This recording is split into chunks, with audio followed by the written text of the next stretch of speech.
السلام علیکم دوستو، کیسے ہو آپ لوگ؟ امید ہے کہ آپ لوگ خیریت سے ہوں گے۔ آج کی ویڈیو میں آپ لوگوں کو حضرت عیسیٰ علیہ السلام کی پیدائش کا واقعہ سناتا ہوں، تو چلیے شروع کرتے ہیں۔ حضرت مریم علیہ السلام حضرت عمران کی بیٹی تھی۔ ان کی والدہ نے نذر مانی تھی کہ جو بچہ پیدا ہوگا وہ اللہ کی عبادت کے لیے بیت القدس کے حوالے کر دیں گی۔ چنانچہ مریم چھوٹی عمر ہی سے اللہ کی عبادت میں مشغول رہنے لگی۔ اللہ نے ان کی پرورش اپنے خاص بندے حضرت زکریا علیہ السلام کے سپرد کی۔ جب زکریا علیہ السلام ان کے پاس جاتے تو وہاں ہمیشہ تازہ پھل پاتے جو اس موسم کے نہ ہوتے۔ وہ حیران ہو کر پوچھتے، ہے مریم، یہ کہاں سے آیا؟ مریم جواب دیتی، یہ سب اللہ کی طرف سے ہے۔ ایک دن فرشتہ جبرائیل علیہ السلام انسانی شکل میں مریم علیہ السلام کے سامنے آئے۔ مریم گھبرا گئی۔ فرشتے نے کہا، میں اللہ کا فرستادہ ہوں، تمہیں ایک پاکیزہ بیٹے کی خوشخبری دینے آیا ہوں۔ مریم بولی، میرے ہاں بچہ کیسے ہوگا؟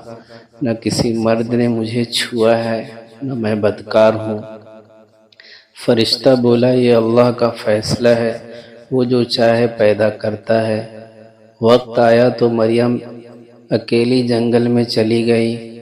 انہیں درد شروع ہوا۔ وہ کھجور کے ایک درخت کے نیچے جا بیٹھی اور سخت پریشان تھی۔ اللہ تعالیٰ نے ان کے لیے چشمہ جاری کر دیا اور کھجور کے درخت کو ہلانے سے تازہ کھجوریں گرنے لگی۔ اسی جگہ حضرت عیسیٰ علیہ السلام پیدا ہوئے۔ مریم بچے کو اٹھا کر اپنی قوم کے پاس لائی۔ سب نے طعنے دینا شروع کیے، اے مریم، یہ کیا ماجرا ہے؟ تم تو پاک باز کہلاتی تھی۔ مریم نے کچھ نہ کہا، بس بچے کی طرف اشارہ کیا۔ لوگ ہنسنے لگے، یہ گود کا بچہ کیسے بات کرے گا؟ اسی وقت حضرت عیسیٰ علیہ السلام نے اللہ کے حکم سے بول کر کہا، میں اللہ کا بندہ ہوں، اس نے مجھے کتاب دی ہے اور نبی بنایا ہے، اور جہاں بھی رہوں مجھے بابرکت کیا ہے۔ یہ معجزہ دیکھ کر لوگ حیران رہ گئے۔ حضرت عیسیٰ علیہ السلام بڑے ہونے لگے تو اللہ نے انہیں بڑے بڑے معجزات عطا کیے۔ وہ مٹی سے پرندہ بناتے اور اس میں پھونک مارتے تو اللہ کے حکم سے وہ زندہ اڑ جاتا۔ وہ اندھے کو بینائی دیتے اور کوڑھی کو شفا دیتے۔ ایک دن ایک بچہ مر گیا۔ حضرت عیسیٰ علیہ السلام نے اللہ سے دعا کی تو وہ بچہ زندہ ہو گیا۔ لوگ حیرت سے دیکھتے اور کہتے، یہ تو جادوگر ہے۔ لیکن حضرت عیسیٰ علیہ السلام فرماتے، یہ سب اللہ کے حکم سے ہے، میری طاقت سے کچھ نہیں۔ جب حضرت عیسیٰ علیہ السلام جوان ہوئے تو بنی اسرائیل کو اللہ کا پیغام سنایا، ہے بنی اسرائیل، صرف اللہ کی عبادت کرو، وہی تمہارا رب ہے۔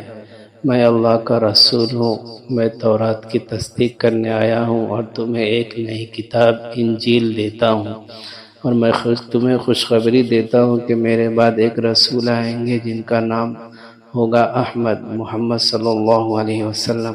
کچھ لوگ ان کے ماننے والے بن گئے، یہ لوگ حواری کہلائے۔ انہوں نے کہا، ہم اللہ کے دین کے مددگار ہیں، اے عیسیٰ آپ مطمئن رہیں۔ حواریوں نے ایک دن حضرت عیسیٰ علیہ السلام سے کہا، کاش آسمان سے ہمارے لیے ایک دسترخوان اتر آئے تاکہ ہمارے دل مطمئن ہو جائیں۔ حضرت عیسیٰ علیہ السلام نے دعا کی اور اللہ نے آسمان سے ایک دسترخوان اتارا جس پر طرح طرح کے کھانے تھے۔ یہ معجزہ دیکھ کر ایمان والوں کا ایمان بڑھ گیا، مگر کافروں نے پھر بھی انکار کیا۔ یہودیوں کی سازش اور اللہ کی حفاظت۔ یہودی حضرت عیسیٰ علیہ السلام کے معجزات اور پیغام سے جلنے لگے۔ انہوں نے رومی بادشاہ کو اکسایا کہ عیسیٰ اپنی بادشاہت قائم کرنا چاہتے ہیں۔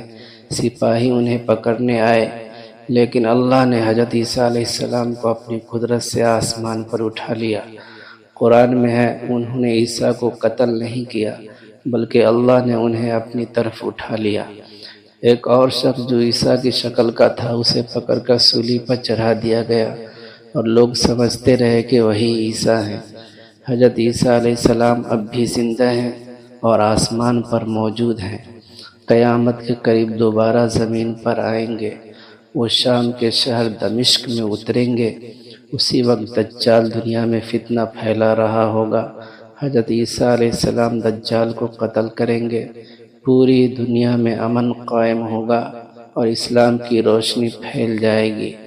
سبق: حضرت عیسیٰ علیہ السلام کا واقعہ ہمیں یہ سکھاتا ہے کہ اللہ جو چاہتا ہے کر سکتا ہے۔ معجزے نبی کی طاقت سے نہیں، اللہ کے حکم سے ہوتے ہیں۔ ہمیں ہمیشہ اللہ کی توحید پر ایمان رکھنا چاہیے، نبیوں کا احترام اور ان کی پیروی کرنی چاہیے۔ آخر میں دنیا میں حق غالب آ کر رہے گا۔ تو چلیے آج کے لیے بس اتنا ہی، ملتے ہیں اگلی ویڈیو میں۔ اگر ویڈیو اچھی لگی ہو تو ویڈیو کو لائک کریں، شیئر کریں اور چینل کو سبسکرائب ضرور کر دیں۔ خدا حافظ۔